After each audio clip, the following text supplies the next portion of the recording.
Patan Deesa highway સ્થિત રાજપૂત કુમાર છાત્રાલય ખાતે ઉત્તર ગુજરાતના 3 જિલ્લાઓનું ક્ષત્રિય અસ્મિતા સ્વાભિમાન સંમેલન રાજપૂત સંકલ્પ સમિતિ ગુજરાતના માર્ગદર્શન હેઠળ યોજાયું હતું, જેમાં રાજકોટ લોકસભા ભાજપના ઉમેદવારે રાજપૂત સમાજ ઉપર કરેલ ટિપ્પણીના વિરોધને લઈ તેનું ઉમેદવારી પત્ર રદ કરવામાં આવે તેવો એક સૂર ઉઠવા પામ્યો હતો।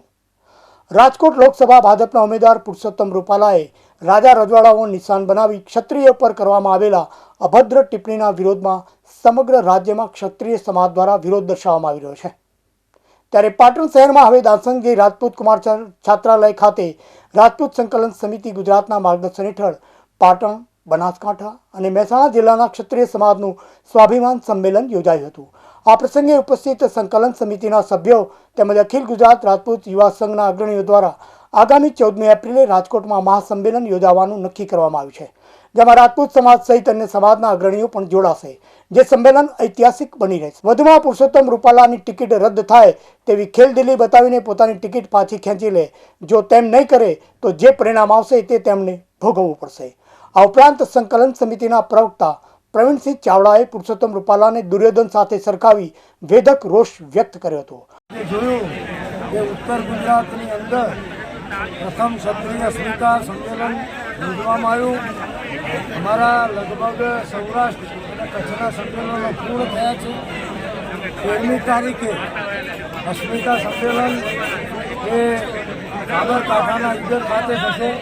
એમાં ઈડર, સાબરકાંઠા અને અરવલ્લીના ક્ષત્રિય ભાઈ બહેનો ઉપસ્થિત રહેશે અને ત્યાર પછી મહાસંમેલન વિશેના માનનીય પીટી જાડેજા સાહેબ માહિતી આપવાના છે।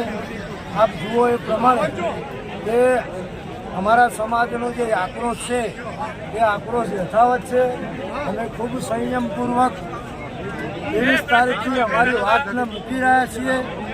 હજુ પણ અમે અપીલ કરીએ છીએ ભાજપના હાઈકમાન્ડને કે મોડું ના કરશો, જેટલું પણ મોડું થશે એટલો આક્રોશ વધતો થશે।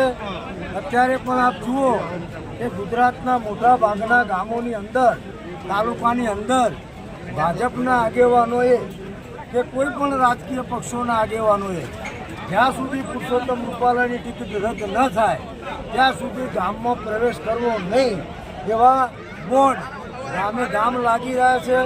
રામધૂન, મહાઆરતી આ બધો કાર્યક્રમ પણ થઈ રહ્યો છે।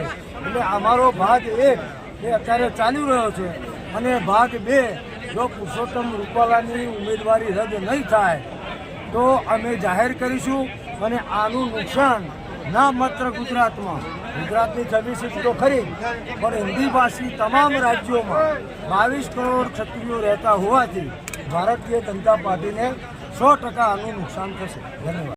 આ સંમેલનમાં રમજુભા જાડેજા, કિશોરસિંહ ઝાલા, દશરથબા પરમાર, વિજયસિંહ ચાવડા સહિત મોટી સંખ્યામાં રાજપૂત સમાજના અગ્રણીઓ ઉપસ્થિત રહ્યા હતા।